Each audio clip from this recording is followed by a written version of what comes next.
Nilagyan ng caution tape at bantay sarado ng mga pulis. Ganyan ang sitwasyon ngayon sa labas ng nasunog na Financial Management Records Room ang DPWH Cordillera. Ito'y matapos sumiklab ang apoy sa loob pasado alas 5 ng hapon kahapon, January 14. Ayon sa BFP, na-report ang sunog alas 5:25 ng hapon matapos mapansin ng isang utility worker na ang makapal na usok mula sa records room. Idineklara ang sunog na fire under control alas 5:36 at fire out alas 5:43 ng hapon. It's still under investigation. Naalam pa natin kung anong naging probable cause niya. So balik ko nga pa lang tayo ng mga sample and hand carry po nila papunta sa national headquarters natin for laboratory testing.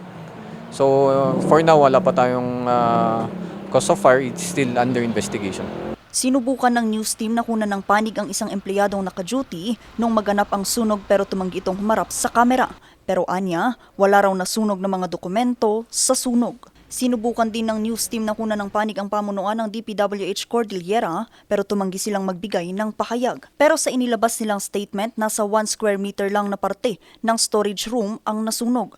Nakikipag-ugnayan din daw sila sa BFP para sa pagsasagawa ng imbestigasyon. Ngayong araw isinapubliko ang larawan sa loob ng nasunog na records room. Dito kita ang ilang natupok na mga kagamitan.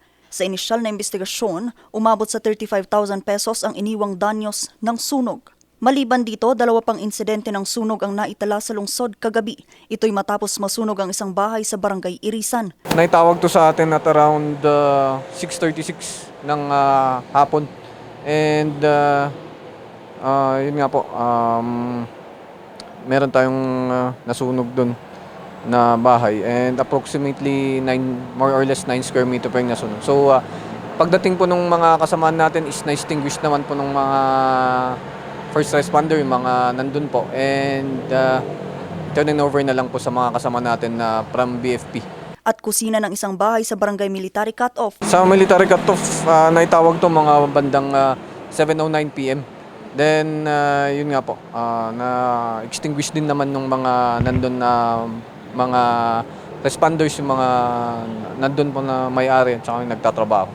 So, bale, ang ginawa na lang is investigation and sinopress nila ng konti na sinigurado nila na patay po lahat ng embers.